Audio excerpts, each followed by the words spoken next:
Once Human just got a brand new patch as well as the patch notes, I'm going to do a full breakdown on how seasons work and all the details surrounding it in general. We also have a brand new and final dev livestream that we have to go over, as well as a whole bunch more. What's up world, it's Utopia back in with another video. Today we're checking out all things Once Human. We finally got the patch notes out. This was a patch that came out yesterday, but there's a bunch of changes that finally went into effect, and we did just receive the full list of patch notes and changes today. So they did have a small opening statement here, but it's more so a PSA. They said here, if your client has not fixed any of the problems mentioned, please quit and restart to get the update for that change to go into effect. Of course, they mentioned here about the multiple characters, and now they have a special announcement regarding that. They fixed an issue surrounding server tags and sorting. Now featured servers will be recommended based on the number of people in a server, and prioritizing servers with a lesser load for everyone's benefit. Obviously, they highly recommend to pick a server with less load. After the season ends, you can go ahead and select a different server, which again, I'll go over seasons in a little bit. They also fixed an issue with the server signal showing inaccurate status information.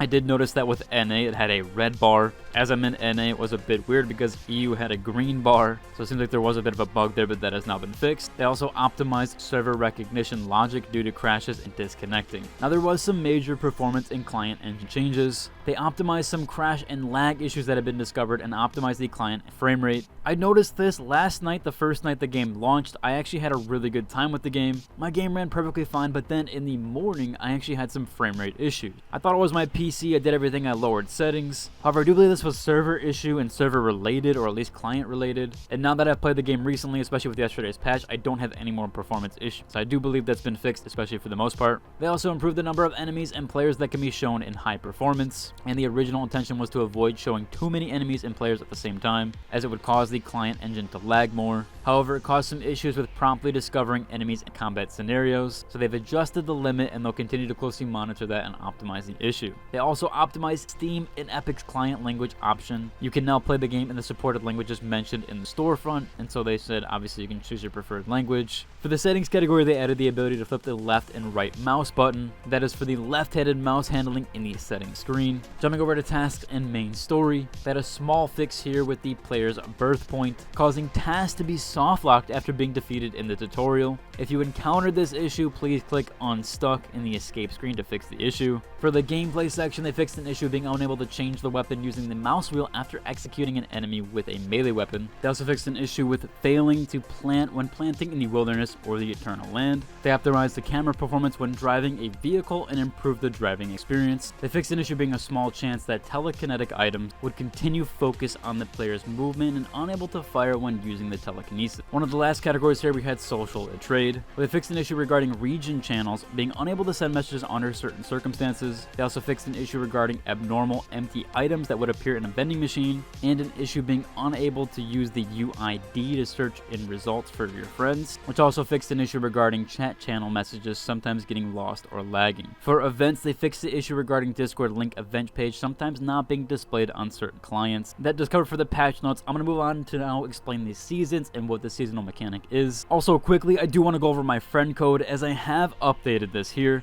I have now added a purple SMG to the weapon slot, so if you do use my friend code and want to support the channel, you actually will get 10% XP to your character and 10% XP bonus to your battle pass. You have to use this code before reaching level 10. We both get some benefits there, just to be transparent. If you have any recommendations, I can also swap out this blueprint if you don't want the purple SMG. It is a fairly decent weapon. I also have a hammer blueprint that I can put in there, which is a sniper. But leave a comment down below if you want me to put anything else in there. I am working on grinding this even more and getting more weapons to add to that.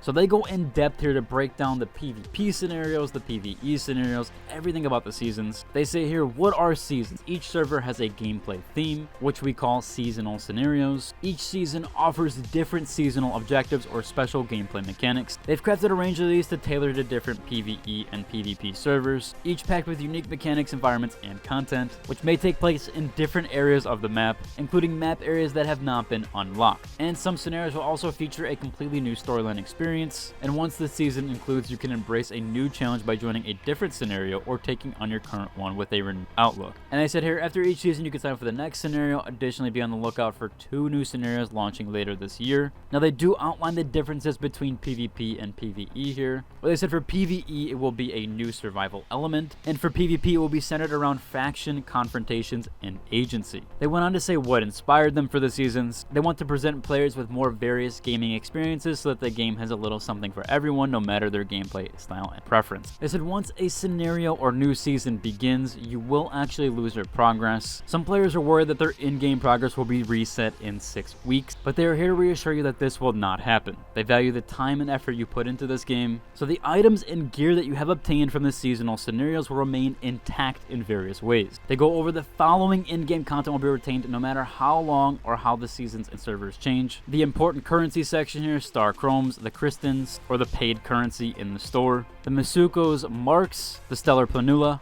and Sproutlets will all be maintained. Gear blueprints and their stars, blueprint fragments, weapon accessories, and mods. Furniture formulas except those through the mimetics, cosmetics, expressions, and poses, name cards, and more will also be maintained. Your house blueprint, after a house blueprint is saved, you can reconstruct the building at any time. If advanced materials are not available, basic materials will be used in the building instead. Main story and side story task progress. For the tasks you've completed, you can accept more streamlined versions of them in the new season, but you'll still get all the rewards that were there for the main story and those side tests that you have completed. Your friends list will carry over, and furthermore, you can check which players joined your warband in previous seasons and add them to your friends list. Now they outline the following content and resources will only be partially carried over when you decide to enter a new season and start a new journey. Essential resources like materials, medicines, and ammunitions can be carried over to a new season based on item transferring rules, so you can progress faster in the new season. In each new season, your character will begin at level 1, so that is the part that is reset. You will lose your levels, and all exploration progress on the map is reset.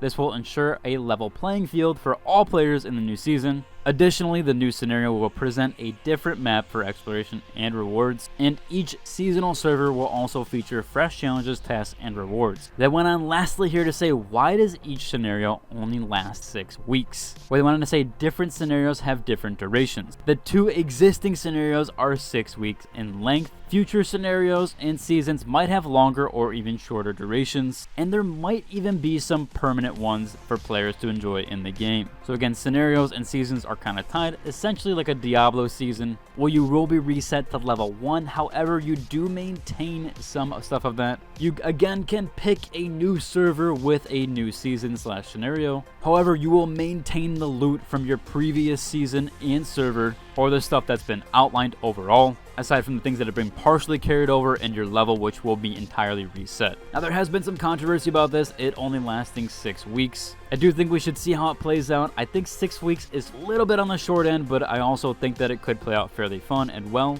It could keep the game fresh and keep players coming back, and also it could increase the game's popularity in the future where people feel like they got left out, where they can just join up after the 6 weeks has ended and kind of start off where everybody else is. Aside from those few things that carry over, they still will feel on a somewhat playing level field, aside from having maybe blueprint disadvantage, which yes is significant there, but overall you'll feel at least at a level playing field with somebody just getting brand new into the game. Now, 2 last minute mentionables here. We do have another developer live stream happening. This is again going to be happening at 6 p.m. PST. I think they were a little bit late last time, about 40 minutes late, so do be wary on that. Again, there's going to be some free rewards there, so you can check that out. It will last about 2 hours. It's also 8 p.m. CST and 9 p.m. EST, so it is fairly late for some. Also, it looks like Once Human is now on GeForce Now, so if you're having a hard time running the game or some issues there, you can run it through GeForce Now. Overall though, that's about covered for today's video. If you like and subscribe, and to the next one. Deuce.